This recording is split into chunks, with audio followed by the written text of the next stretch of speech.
Bonjour, morning brief du 13 avril 2018. Donc, de l'actualité pour ce matin, aussi bien l'information qui concerne les émetteurs que un peu d'actualité macro. Donc, je cède la parole à Bassem pour commenter le marché action pour la séance de jeudi.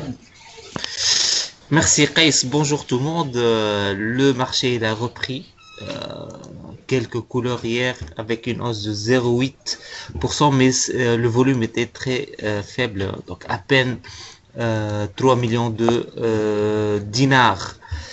Le titre qui a marqué la séance, c'est en particulier Tunisair, qui a clôturé à 490 millim plus 4,25. Il y a également SH 3,85% à 14,8. Donc il y a eu la publication entre autres des indicateurs d'activité et Tawassul plus 3,44%. La meilleure performance revient au ciment de Bizerte qui, compte tenu son rallye, plus 4,34% à 2 dinars 640. Côté BS, Celcom, LBN et Servicom ont reculé. Il y a également la STB qui a baissé de 1,97% à 3 dinars 97. Titre le plus échangé, Eurocycle, 630 000 dinars, avec un volume de 155 000 dinars de la part des investisseurs étrangers qui continuent à céder le titre. 5129 actions cédées, c'est l'activité principale des investisseurs étrangers. Donc c'est l'essentiel du marché et je cède la parole directement à Rad. Merci Bassem, bonjour tout le monde. Donc les indicateurs d'activité de la société mère SAH au premier trimestre 2018 font ressortir un chiffre d'affaires quasi stable, aussi bien en rythme annuel qu'en rythme séquentiel, pour s'établir à 74,626 millions de dinars. Les revenus ont été boostés par une progression de 12% du chiffre d'affaires local à 58,998 millions de dinars. En revanche, le chiffre d'affaires de l'activité export a connu une importante baisse de 26% à 15,628 millions de dinars contre 21,019 millions de dinars une année auparavant. Le train de baissier de l'activité export est encore une fois confirmé et la situation de la marque Lila à l'étranger demeure décidément préoccupante. La production valorisée a légèrement augmenté de 1% pour atteindre 71,700 millions de dinars. Par ailleurs, les investissements de la société ont flambé à 2,581 millions de dinars contre 0,76 millions de dinars à fin mars 2017 suite à l'acquisition de matériel industriel et de matériel de transport. L'endettement de la société s'est établi à 123,310 millions de dinars contre 76,392 millions de dinars au 31/12/2017. D'une manière générale, les indicateurs d'activité de SAH sont peu pertinents en raison de l'absence de données sur les filiales. Par ailleurs, la société n'a communiqué aucune information sur l'activité de production des détergents, ni de l'état d'avancement de l'investissement en Côte d'Ivoire. Pour rappel, le titre a perdu 11,8% sur les 3 derniers mois, ramenant sa performance depuis le début de l'année à moins 10,7%. Alpha Mena est accumulé avec un target price de 16 dinars 800. Je passe la parole directement à Ira. Merci Rada. Donc l'UIB a publié des indicateurs d'activité de son T1 2018 quelques heures avant le début de sa très longue communication financière tenue le 12 avril 2018. En effet, la banque a souligné que les résultats réalisés en 2017 et qui se poursuivent au premier trimestre 2018 sont le fruit des efforts continus et de l'application de la banque à offrir le meilleur pour ses clients et être en conformité avec les standards internationaux et nationaux. La communication financière dominée par l'aspect marketing, à notre avis, s'est axée autour de la présentation des chiffres 2017, d'une rétrospective de 10 ans et de l'avancée de la stratégie 2017-2020 qui est sur la bonne voie et même en avance.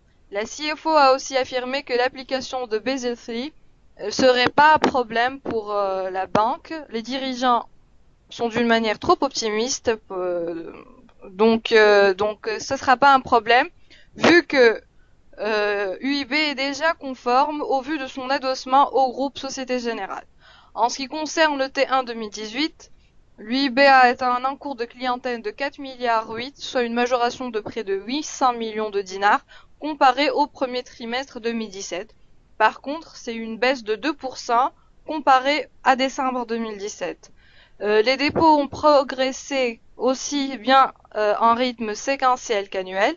Ils ont cumulé 4 milliards de dinars contre 4 milliards 148 de dinars contre 4 milliards 122 à fin 2017 et 3 milliards 6 au premier trimestre 2017, respectivement une hausse de 0,52% et 14%. Profitant de la hausse des taux, le PNB enregistre une progression de 15,42% à 76 millions de dinars contre 66 sur la même période une année auparavant. Donc notons que ce produit a été plombé par la contribution au fonds de garantie des dépôts qui s'élève à 2,8 milliards, soit 0,3% des dépôts de 2017 au titre du premier trimestre 2018. Les charges opératoires se hissent de 13,3% à 36,4 millions de dinars, soit un coefficient d'exploitation de 48%. 46,2% ajusté par les 0,3% de contribution. Nous rappelons que nous sommes à accumuler sur UIB avec un target price de 31 dinars 200 milli. Merci, donc je cède la parole à Selima. Merci Hélène, bonjour tout le monde. Alors, Socna vient de publier ses résultats financiers 2017. Rappelons que son chiffre d'affaires a augmenté de 16,1% à 20 millions de dinars, 956.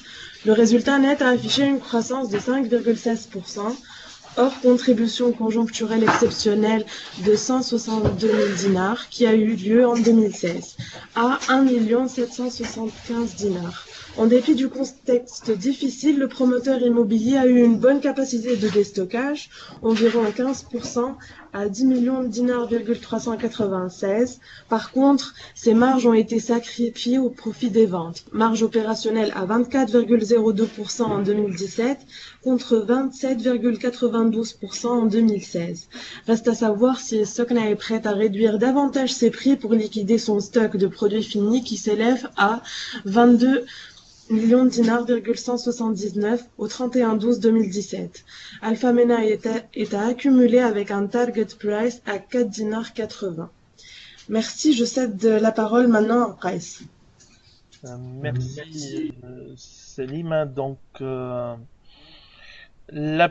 l'information de cette matinée, c'est la dégradation de la Tunisie de B à C par COFAS, ce qui est une très mauvaise nouvelle pour les échanges commerciaux, pour le commerce international. Donc, pour rappel, COFAS donne réellement une notation pour la solvabilité des entreprises et des pays avec lesquels où la France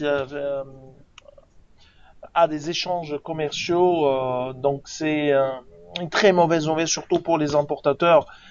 Probablement il y aura moins de délais de paiement pour les importateurs tunisiens, donc c'est une pression croissante aussi bien sur la devise mais également sur la liquidité en Tunisie.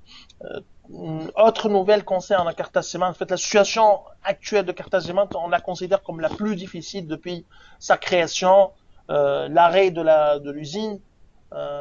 Qui est en concomitance avec la période de due deal qui a été ouvert pour les prétendants, les investisseurs préqualifiés, en plus avec un endettement bancaire qui est très important, avec un risque systémique. Carta Cement, c'est un véritable risque systémique pour le secteur bancaire tunisien.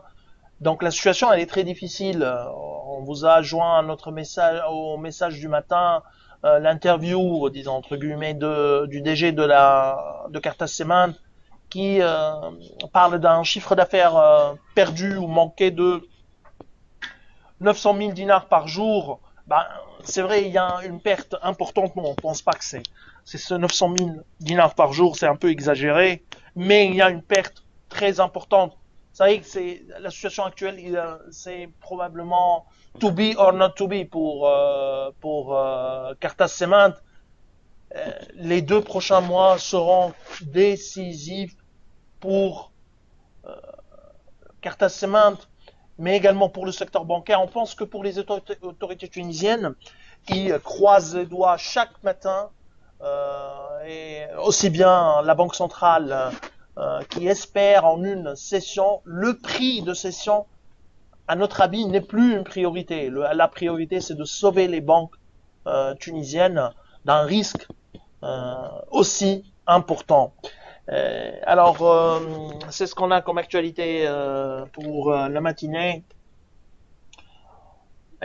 S'il n'y a pas de questions, je vous souhaite donc un bon week-end.